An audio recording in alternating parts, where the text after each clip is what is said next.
Pemerintah juga, petani juga tidak mencukupi. BUMDes pun juga saya yakin tidak mencukupi. Karena setiap hari, apalagi kebutuhan daging, telur, yang mana ada tanaman yang ditanam sehari jadi ada nggak? Nggak ada. Nanti itu butuh waktu. Makanya saya mengajarkan kepada rekan-rekan, kepada teman-teman, melalui wadah ini kita akan tahu. Dan melalui wadah ini, saya sebagai Ketua DPW akan memberikan konsep-konsep bagaimana caranya membangun ekonomi lokal itu seperti apa. Nanti akan saya persiapkan, saya juga punya program, dari BNN ini punya program sendiri nanti. Bagaimana meningkatkan UMKM-nya supaya bisa berkembang, bagaimana meningkatkan petani di wilayahnya bisa produktif, gitu nanti. Mungkin cukup dari saya cukup sekian, tapi nanti saya harap ada sesi tanya jawab yang artinya sekalian untuk pembekalan diri buat bapak-bapak ibu-ibu. Karena bapak-bapak ibu-ibu ini kan pasti kan menjadi leader yang mempunyai tanggung jawab terhadap di bawahnya. Artinya pembekalannya kan belum apa yang harus saya jawab ketika ada pertanyaan seperti ini, Pak. Gitu. Pokoknya tanyakan apa yang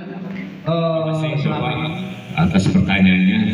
Jadi mekanisme kerja untuk BNR yang pertama saya meminta membentuk tim 10 namanya tim verifikator gitu kan.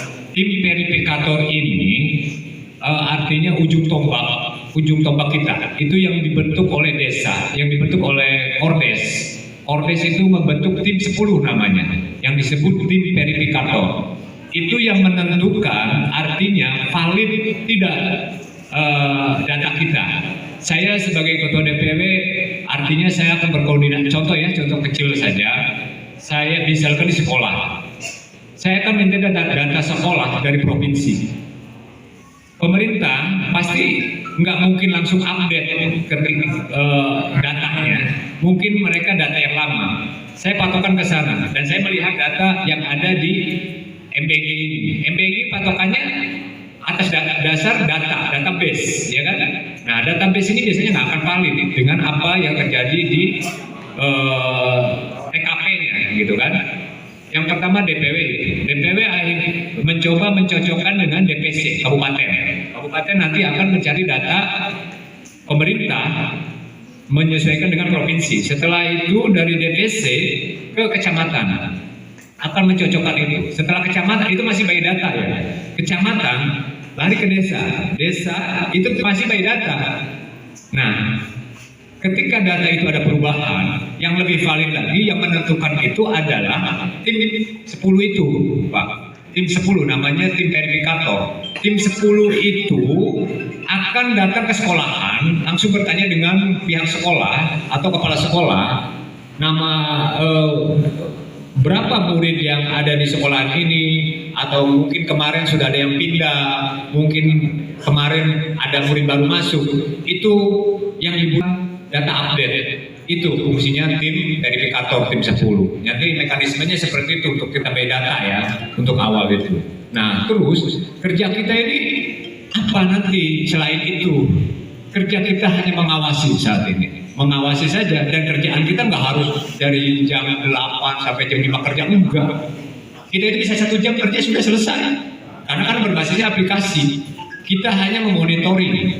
Ketika ada temuan-temuan, baru kita melangkah, gitu kan?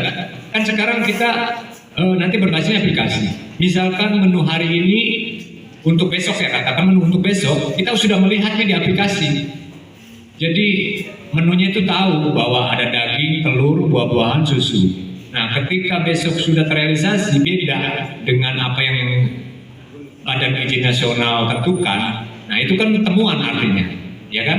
Artinya berbeda dengan apa yang direncanakan pemerintah. Berarti SD Pak Waji misalkan kok nggak ada susunya, padahal di sini ada susunya di Badan Gizi Nasional. Kita walaupun satu aja itu nggak ada, baik buah-buahannya itu nggak boleh, harus kita foto dan melaporkannya kemana? Melaporkannya kita kan melalui aplikasi. Kita tinggal foto, upload, bikin laporan di desa mana dan siapa yang memverifikasi ini. Nah, anggota kita kan yang sudah terdaftar, ya kan? Bukan nanti ke sembarangan orang, nggak bisa untuk membuat laporan. Makanya nanti tim verifikator itu yang pertama memang harus mempunyai handphone. Yang kedua, saya harus benar-benar memberikan pembekalan karena tim 10 itu fungsinya akan berhubungan langsung, bersentuhan langsung dengan pihak-pihak sekolah, nanti yang lainnya.